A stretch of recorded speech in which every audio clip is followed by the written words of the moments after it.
the community and be like, lock your doors, you don't want a robbery to occur. But you probably weren't thinking, I don't want someone to steal my cat and eat it. Briefly talk about Springfield, Ohio. Look, I think what happens is Trump, for better or worse, gets so much of what he talks about from sensationalized stuff on social media. So my guess is Trump probably follows people like Jack Posobiec or Libs of TikTok or Charlie Kirk. And when he sees them post something, he's like, like I'll give you an example. And the problem is though, what ends up happening then is, on the literal face value of what he says, it might be not true. But then what happens is, this is almost every single time this happens, Trump comes out and he says something that's like hyperbolic. And it's a kernel of truth, but the technicality of it's untrue. So instead of the Democrats saying, okay, there's something here, but he's exaggerating, what they say is, nuh-uh, nothing like that's happening. And then they're wrong. So let me give you an example. I remember when Trump was president watching, I forget this guy's name. I still see him doing videos from time to time though. And he was on, I believe, Tucker Carlson when Tucker still had a show on Fox. And he was talking about no-go zones in Sweden, where you had these Muslim immigrants that came in and there were these zones. And the allegation was like, grenade attacks are going on and the police are afraid to go in these zones. And Sweden was one of the most peaceful countries in Europe, and now like rapes are up 100% and murders are up 150%, whatever. The specifics I don't remember, but that was the thrust. And this guy was a reporter who went there and took video, and now he's like on Fox News showing clips and he's talking about it. And Trump said at a press conference or tweeted out like, these crazy grenade attacks in Sweden. Like it's becoming this like terrible place. And the media jumps on it the next day and they're like, where's Trump getting this? Like a grenade attack? What are you talking about? There was no grenade attack yesterday. Because that's what Trump said. He's like, I saw this grenade attack yesterday. He didn't see a grenade attack. He saw a guy talking about it. But he just blurts it out. So the media fact checks him. No grenade attack yesterday in Sweden. We've contacted law enforcement in Sweden. No grenade attack. And how dare you? That's racist. Everything's fine in Sweden. And it's like, well, actually it's not. Everything's not fine in Sweden. Actually, there are a lot of problems. Yes, Trump technically incorrect that there was a grenade attack the day before, and I have no problem with the fact check. Like, we don't see proof of that. Right? We don't see. And that's, if the criticism of Trump in that instance with things like that is, this guy needs to be more presidential. And sometimes he shoots his mouth off and says declarative things that end up not being true. That's a fine criticism, one that I share to an extent. But the problem is the Democrats never just leave it there. They're always like, and it's racist and there's nothing wrong in Sweden. Sweden's the greatest ever. Nothing's going on there. And it's like, well no, that's not true. And so this story about eating the pets in Springfield has all of those same hallmarks. There are significant problems with mass amounts of immigration, be it legal or be it illegal, or be it legal through things like legal asylum people that are all being bussed into these particular small towns. There are significant problems, including people dying in traffic accidents because a lot of these people in foreign countries don't know how to drive as well, housing crises, medical shortages, wages being driven down, homelessness increasing, violence that's occurring, some of our laws not being shared. These are real problems. Resources of other natures being overwhelmed. Real problems. When you're talking about small towns and cities of tens of thousands of people, and then you're bringing thousands into that community that come from a vastly different culture, there are going to be real problems. But no one cares. No one talks about that. The mainstream media that crafts the narrative, they have no interest in talking about that. So a town like Springfield, Ohio is completely ignored until the people that want to run on it as a political issue put focus on it. Then it becomes an issue. But the problem is, by putting the focus on it, the other side says, that's racism. You just want to talk about the negatives of that. And what that does is it becomes a disservice to the people that are living in that community. Let me give you a domestic example. When you try to talk about inner city crime rates, you get called a racist. People will say, oh, you want to talk about crimes that occur in inner city because you care about black perpetrators. How about I care about black victims? How about that? Because the overwhelming majority of crime that's occurring in these inner city neighborhoods that are predominantly black is being perpetrated by black people, but the victims are also overwhelmingly black people. And so the black people that are living in these inner cities that aren't criminals, who want to raise children, who want to just go to work every day, their problems are never dealt with. Because as soon as you discuss the problem, you get called a racist. So we just ignore them. That's what happens.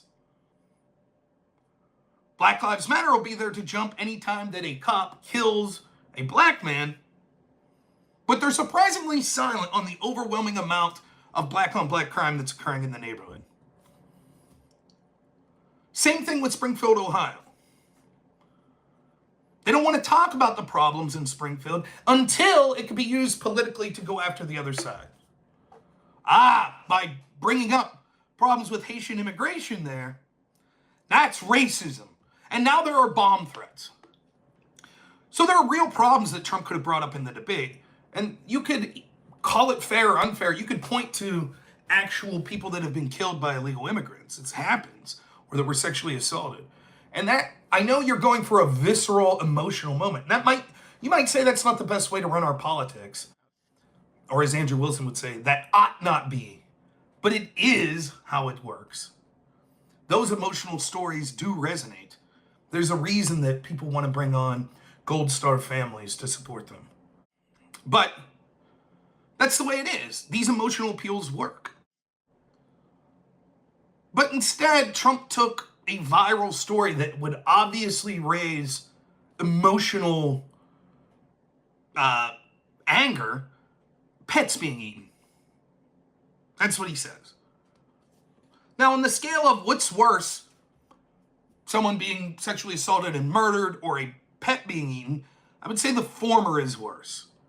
Don't get me wrong, I have pets myself, but you get the point.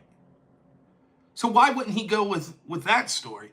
Well, because there is an emotional attachment that comes with pets, and that's seen as such a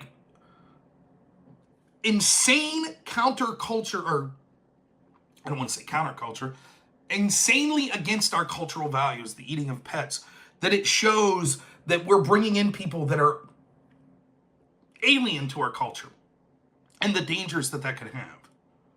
In other words, even though sexual assault and murder would be worse, you understand that occurs even within our society. You can live in a community and be like, lock your doors, you don't want a robbery to occur. But you probably weren't thinking, I don't want someone to steal my cat and eat it.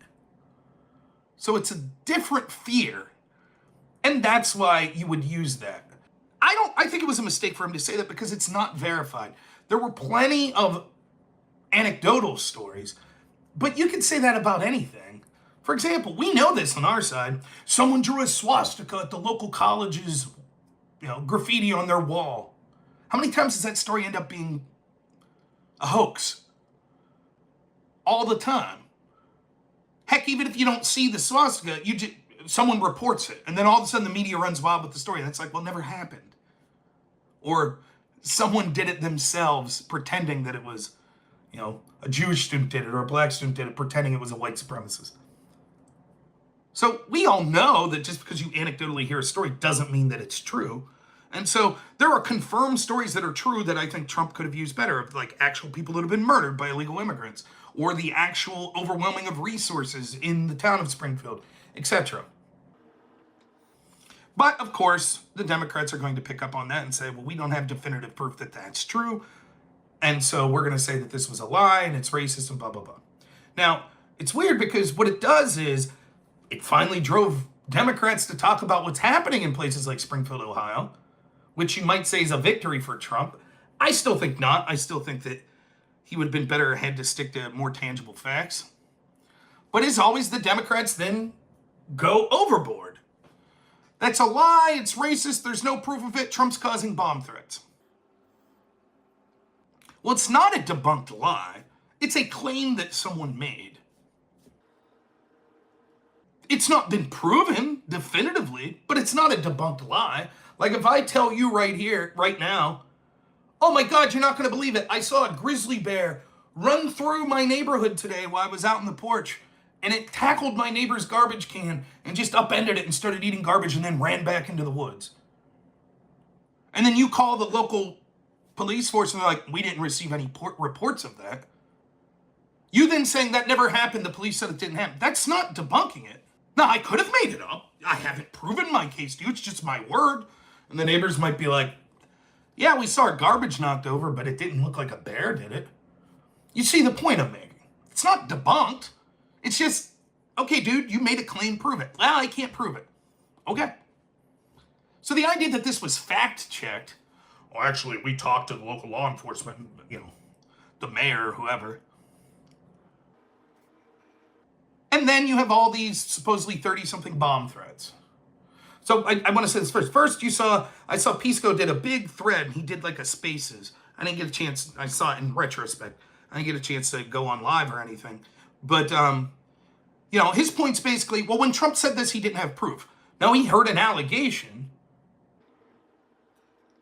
For example, many people repeated, hands up, don't shoot. That was an allegation. Turned out it wasn't true. Turned out Michael Brown, the physical evidence show, wasn't in a hands up, don't shoot posture. By the positioning of where the bullet went into him, it was clear that he was charging. And the physical evidence showed that at one point he reached through the police car and tried to grab the officer's gun. And yet, before there was any evidence of hands up, don't shoot, other than just people's claims, that was repeated verbatim. Which angered people, and we saw riots. Democrats no one stepped back and said, wait a minute, there's no proof of this claim. No one. And a litany of other claims. Nicholas Sandmann, remember him? The Covington school kids? Trump repeated a claim, and I'm not saying that a Democratic politician shouldn't be allowed to say hands up, don't shoot. Especially before it was proven untrue. It was just an allegation. Now, you might say, but that was a little different. There seemed to be more credible allegations of that. Maybe, and I'll give you that, than just one or two random social media posts. But the spirit of it remains the same. And Pisco says, even if it's proven later that this happened when Trump made the claim, he didn't know. Well, he didn't make it up out of thin air. There were claims of this going on in social media. If your argument is, until this is adjudicated through law, or until there's 100% proof, then you shouldn't be allowed to talk about it, you're going to be criticizing an awful lot of politicians, including more egregious lies that we could see from Kamala Harris that were debunked, like the Fine People hoax and the bloodbath hoax. Then we saw a video come out that, then we saw police report about geese. Well, that's not exactly a pet. Okay, true. So now what you get is, well, there's at least one report that shows that someone reported Haitian immigrants attacking local geese in a park in Springfield. Then there was a woman that ate a cat. Well, yes, but that wasn't Springfield and that person wasn't Haitian or an immigrant, okay? So you can see that now directionally, okay, even if on the specifics Trump can't prove it, there were allegations. There does seem to be more proof of other tangential things. Then we see someone says, here's video of them cooking a cat. Well, we don't know if it's a cat, which is true. We don't. I can't tell from that video if that's a cat that's on the grill. But Christopher Rufo vetted that source. He talked to the source. He got the video. He had the source explain exactly what happened, that they saw that it was a cat put on there. That's still not good enough. Okay. Now we have another police report that was released today that looks legitimate, though I don't know. It could be fake. But it claims that there was, I believe in August, it's either August or March. These next two stories I might get mixed up. I think it was in August, that there was a report of someone saying, I found meat. I think it was cat meat. My pet's gone. Could that be fake? Yeah. Could that person have been mistaken? Yeah. But again, another allegation of it. And then lastly, I just saw before I came on, an hour before I came on, again, March or August of 2024, before Trump's statement, someone at a town hall meeting saying, look, I'm hearing from my neighbors and stuff that they're worried that their pets are being taken. And the town council person says, we don't have proof of that yet, but I've heard those allegations. Now, do I think this is as rampant as you would be led to believe? No. Do I think that maybe some of these Haitian migrants possibly ate an animal like that? Possibly. Is it a story that I think's worth hyper-focusing on? Probably not, when there's real tangible stuff that you can see it's far more systemic from the mass influx of these migrants being shipped to such small areas. And you're just giving red meat to the Democrats to deflect from the story. But nonetheless, it seems what Trump said at least had some directional truth to it about a story that Democrats were ignoring because they don't care about these towns being flooded, because that's part of their agenda, to send in to reshape the landscape of our country, to import voters, to erode national identity. That's the whole problem, the whole point. So they're not going to focus on these people.